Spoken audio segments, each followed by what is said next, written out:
നമസ്കാരം. എൻ്റെ YouTube channel ആദ്യമായിട്ട് കാണുന്നെങ്കിൽ സബ്സ്ക്രൈബ് ചെയ്യാൻ മറക്കരുത്. ബെല്ലൈക്കൺ ക്ലിക്ക് ചെയ്യാനും ലൈക്ക് അടിക്കാനും മറക്കരുത്. കഴിഞ്ഞ വീഡിയോയിൽ പറഞ്ഞ് നമ്മളെങ്ങനെ ഡിമാറ്റ് അക്കൗണ്ട് ഓപ്പൺ ചെയ്യാമെന്നതിനെ കുറിച്ചാണ് സംസാരിച്ച് വെച്ചത്. ഒരു ഡിമാറ്റ് അക്കൗണ്ട് ഓപ്പൺ ചെയ്യാൻ നമ്മൾ ഏതെങ്കിലും ബ്രോക്കിംഗ് ഫേമിൽ പോയി നമ്മൾ ചോദിച്ചാൽ അവർ ആദ്യം നമ്മളോട് ചോദിക്കുന്നത് പാൻ കാർഡിൻ്റെ കോപ്പി ആവശ്യപ്പെടുന്നത്. പാൻ കാർഡിൻ്റെ കോപ്പി, ആധാർ കാർഡിൻ്റെ കോപ്പി, ബാങ്കിൻ്റെ ചെക്ക് ബുക്കിൻ്റെ കോപ്പി, അല്ലെങ്കിൽ സ്റ്റേറ്റ് ബാങ്കിൻ്റെ പാസ്ബുക്കിൻ്റെ ഫ്രണ്ട് പേജ്. ചില ബ്രോക്കിംഗ് ഫേം 2 ഫോട്ടോസ് ചോദിക്കാറുണ്ട്. ഇപ്പോൾ ഓൺലൈൻ നമുക്കെല്ലാം വാട്സപ്പ് വഴി തന്നെ നമ്മൾ ഡീറ്റെയിൽസ് അയച്ചു കൊടുത്തു കഴിഞ്ഞാൽ അക്കൗണ്ട് ഓപ്പണിംഗ് നടക്കും. അതിന് നമ്മുടെ സിഗ്നേച്ചറും കൂടെ നമ്മൾ സിഗ്നേച്ചർ ഇട്ട് അത് സ്കാൻ ചെയ്ത് വാട്സപ്പ് വഴി അയച്ചു കൊടുത്തു കഴിഞ്ഞാൽ നമുക്ക് അക്കൗണ്ട് ഓപ്പണിംഗ് പെട്ടെന്ന് 2 ദിവസത്തിനുള്ളിൽ അക്കൗണ്ട് ഓപ്പണിംഗ് സാധിക്കും. 2 ദിവസത്തിനുള്ളിൽ നമുക്ക് 2 ദിവസം അല്ലെങ്കിൽ 3 ദിവസത്തിനുള്ളിൽ അക്കൗണ്ട് ഓപ്പണിംഗ് സാധിക്കുന്നതായിരിക്കും. ഈ അക്കൗണ്ട് ഓപ്പൺ ചെയ്ത് കഴിഞ്ഞാൽ നമുക്കതിന് ആദ്യകാലത്ത് ആദ്യം ഒരു ബുക്ക് പോലെയായിരുന്നു. അത് നമ്മൾ കുറേ സിഗ്നേച്ചർ ഇട്ടിട്ട് ഒരു 10, 18, 24 സിഗ്നേച്ചറോളം നമ്മൾ ഇട്ടിട്ടാണ് ഒരു അക്കൗണ്ട് ഓപ്പണിംഗ് ചെയ്യുക. ഇപ്പോൾ അതിൻ്റെ ഒന്നും ആവശ്യം വരില്ല. ഇപ്പോൾ എല്ലാം നമ്മൾ ഓൺലൈൻ പോലെ ആയതുകൊണ്ട് എല്ലാത്തിനും സ്കാൻ ചെയ്ത് ഈ പ്രൂഫുകൾ സ്കാൻ ചെയ്ത് കൊടുത്താൽ തന്നെ അക്കൗണ്ട് ഓപ്പണിംഗ് സാധ്യമാകും. ഈ അക്കൗണ്ട് ഓപ്പണിംഗ് ചെയ്യുന്ന സമയത്ത് തന്നെ നമ്മളോട് ഇക്വിറ്റി മാത്രമാണോ, അല്ല ഫ്യൂച്ചേഴ്സ് ആൻഡ് ഓപ്ഷൻ സെഗ്മെൻറ്റ് ചെയ്യണോ, അല്ല കറൻസി ചെയ്യണോ, കമ്മോഡിറ്റി ചെയ്യണോ, ഇതെല്ലാം വേറെ വേറെ സെഗ്മെൻറ്റ്. ഇതിലേക്ക് ചെയ്യണോ എന്നുള്ള ഓപ്ഷൻ അവർ ചോദിക്കും. നമ്മൾ അധികം ഓപ്ഷൻ ഫ്യൂച്ചേഴ്സ് ചെയ്യാതിരിക്കുന്നതാണ് നല്ലത്. എന്തുകൊണ്ടെന്ന് പറഞ്ഞാൽ 99% ആൾക്കാരും ഫ്യൂച്ചേഴ്സ് ആൻഡ് ഓപ്ഷനിൽ ലോസ് സംഭവിക്കാറുള്ളൂ. നമ്മളെ അറിയുന്നവരോട് നമ്മൾ മാക്സിമം പറയുന്നത് ആരും ഫ്യൂച്ചേഴ്സ് ആൻഡ് ഓപ്ഷൻ ചെയ്യരുത്. ചെയ്യുന്ന 99% ആൾക്കാർക്കും ലോസാണ് സംഭവിക്കുന്നത്. ഇക്വിറ്റി മാർക്കറ്റിൽ റിസ്ക് കുറവാണ്. Smoking is injurious to health എന്ന് പറയുന്ന പോലെ NSEയുടെ നമ്മൾ ഈ അക്കൗണ്ട് ഓപ്പൺ ചെയ്താൽ തന്നെ അതിൽ കാണിക്കും 99% ആൾക്കാർക്കും ഫ്യൂച്ചേഴ്സ് ഓപ്ഷനിൽ ലോസാണ് സംഭവിക്കുന്നതെന്ന് കാണിക്കും. അതുകൊണ്ട് തന്നെയാണ് നമ്മളത് മാക്സിമം ചെയ്യേണ്ടതെന്ന് പറഞ്ഞത്. അറിയാൻ വേണ്ടി ചെയ്ത് മനസ്സിലാക്കാമെന്ന് മാത്രം. അതിനെക്കുറിച്ചുള്ള വീഡിയോസുകൾ നമ്മൾ ഓരോന്നായി പറഞ്ഞു തരുന്നതായിരിക്കും. ഈ വീഡിയോസിൽ ഓരോന്നായി നമ്മൾ പറയുന്നതായിരിക്കും. പക്ഷേ നമ്മൾ പറയുന്ന മാക്സിമം ഇക്വിറ്റിയിൽ, ക്യാഷ് മാർക്കറ്റിൽ ഇക്വിറ്റി കുറച്ച് നമുക്ക് നഷ്ടപ്പെടാവുന്ന പൈസ എന്ന ബേസിൽ കുറച്ചായിട്ട്, അഥവാ നമ്മൾ പറയുമ്പോൾ ടിഫും കോഫി റേഞ്ച് എന്ന് പറയും. ഭക്ഷണം കഴിക്കുന്നതിന് ചിലവാക്കുന്ന പോലെയോ ചായ കുടിക്കാൻ ചിലവാക്കുന്ന പോലെയോ ആവണം നമ്മുടെ ഇൻവെസ്റ്റ്മെൻറ്റ്.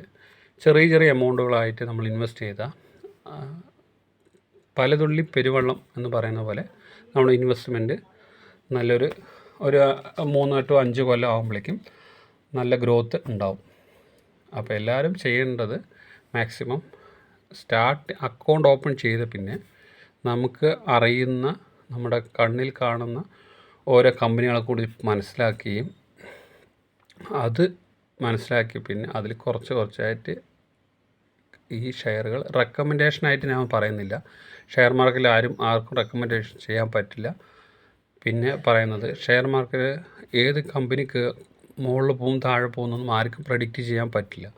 അതിൻ്റെ പെർഫോമൻസ് ബേസ് ചെയ്ത് മാത്രമേ അതിൻ്റെ ഉയർച്ച താഴ്ച ഉണ്ടാവും. നമുക്ക് ആർക്കും അതിൻ്റെ പെർഫോമൻസ് പ്രെഡിക്റ്റ് ചെയ്യാൻ പറ്റില്ല. അതുകൊണ്ട് തന്നെ എന്ത് ഷെയർ എടുക്കുമ്പോൾ അത് കൺസിഡർ ചെയ്യാൻ മാത്രമേ നമ്മൾ പറയുന്നുള്ളൂ. നിങ്ങൾക്കത് കൺസിഡർ ചെയ്യുക. എപ്പോഴും നിങ്ങൾ ചെയ്യുമ്പോൾ നിങ്ങളുടെ സെബി രജിസ്റ്റർ ചെയ്ത അഡ്വൈസറെ കൊണ്ട് കേട്ടിട്ട് അത് ചെയ്യുന്നതാണ് നല്ലത്. എപ്പോഴും ഇതിൽ തന്നെ നിങ്ങൾക്ക് ഗോൾഡ് വാങ്ങാവുന്നതാണ്. നമുക്ക് ഫിസിക്കൽ ഗോൾഡ് വാങ്ങുന്ന പകരം ഡിമാറ്റ് ഫോമിൽ നമുക്ക് ഗോൾഡ് പീസ് നമുക്ക് മില്ലിഗ്രാം ബേസ് ചെയ്തിട്ട് നമുക്ക് വാങ്ങാവുന്നതാണ്. മാർക്കറ്റിൽ ഗോൾഡിൻ്റെ കയറ്റത്തും ഇറക്കം അനുസരിച്ച് അതിലും വേരിയേഷൻ ഉണ്ടാവും. നമുക്ക് ഒന്നിച്ച് ഗോൾഡ് വാങ്ങാമെന്നുണ്ടെങ്കിൽ 55,000 രൂപ ഓളം മാർക്കറ്റ് റേറ്റ് തന്നെ വരുന്നുണ്ട്. അത്ര വാങ്ങാനുള്ള കപ്പാസിറ്റി ഇല്ലാത്ത ആൾക്കാർക്ക് ഇത് മില്ലിഗ്രാം ബേസ് ചെയ്തിട്ട് നമുക്ക് 62 രൂപ, 63 ആ റേഞ്ചിൽ നമുക്ക് ഗോൾഡ് പീസ് വാങ്ങാവുന്നു. അത് കുറച്ച് വാങ്ങുമ്പോൾ നമുക്കത് എപ്പോൾ വേണമെങ്കിൽ ആ വാങ്ങിയ ആ ഗോൾഡ് പീസ് നമുക്ക് വിറ്റിട്ട് ഫിസിക്കൽ ഗോൾഡ് വാങ്ങാവുന്നതാണ്. ഷെയർ മാർക്കറ്റിനെ സംബന്ധിച്ചോളം ചെറിയ എമൗണ്ടിൽ തന്നെ നമുക്ക് ഷെയറുകൾ വാങ്ങാൻ പറ്റുമെന്നുള്ളതാണ്, ഇൻവെസ്റ്റ് ചെയ്യാൻ പറ്റുമെന്നുള്ളതാണ് ഏറ്റവും വലിയൊരു പോസിറ്റീവ്. നമ്മളൊരു റിയൽ എസ്റ്റേറ്റിൽ സ്ഥലം മേടിക്കുകയാണെങ്കിൽ ഒരു 5 സെൻറ്റ് വാങ്ങണമെന്നുണ്ടെങ്കിൽ ലക്ഷങ്ങൾ പൈസ കൊടുക്കണം. അതുമാതിരി ഗോൾഡ് വാങ്ങുകയാണെങ്കിൽ ഒരു ചുരുങ്ങിയത് ഒരു 55,000, നമുക്ക് ഒരു പവൻ വാങ്ങുകയാണെങ്കിൽ 55,000 രൂപ മുകളിൽ മേക്കിംഗ് ചാർജസ് എല്ലാം കൂടെ 60 രൂപ 62 രൂപയുടെ അടുത്ത് അതിനാവും. അപ്പോൾ അത് അത്രയ്ക്കൊന്നും ഇൻവെസ്റ്റ്മെൻറ്റ് ഒരു സാധാരണക്കാരനെ സംബന്ധിച്ചോളം ഉള്ള പൈസയിൽ ഒരു 1000 രൂപ 500 രൂപ എന്ന ബേസിൽ നമുക്ക് ഷെയർ മാർക്കറ്റിൽ ഇൻവെസ്റ്റ് ചെയ്യാൻ പറ്റും. അതാണ് ഷെയർ മാർക്കറ്റിൻ്റെ ഏറ്റവും പോസിറ്റീവായിട്ടുള്ളൊരു കാര്യം. അത് അധികം ആൾക്കാർക്കും അറിയില്ല എന്നാണ് അതിൻ്റെ ഒരു ഡ്രോബാക്ക്. മ്യൂച്വൽ ഫണ്ടിലാണെങ്കിൽ നമുക്ക് SIP പോലെ സിസ്റ്റമാറ്റിക് ഇൻവെസ്റ്റ്മെൻറ്റ് പ്ലാനിൽ മാസം മന്ത്ലി നമുക്ക് ഇൻവെസ്റ്റ് ചെയ്യാൻ പറ്റും. ഷെയർ മാർക്കറ്റിലാകുമ്പോൾ നമ്മുടെ അക്കൗണ്ടിൽ നമുക്ക് എപ്പോൾ വേണമെങ്കിൽ വാങ്ങാൻ പറ്റുന്നൊരു ഈ മാർക്കറ്റ് സമയത്ത് എപ്പോൾ വേണമെങ്കിൽ നമുക്ക് വാങ്ങാൻ പറ്റും.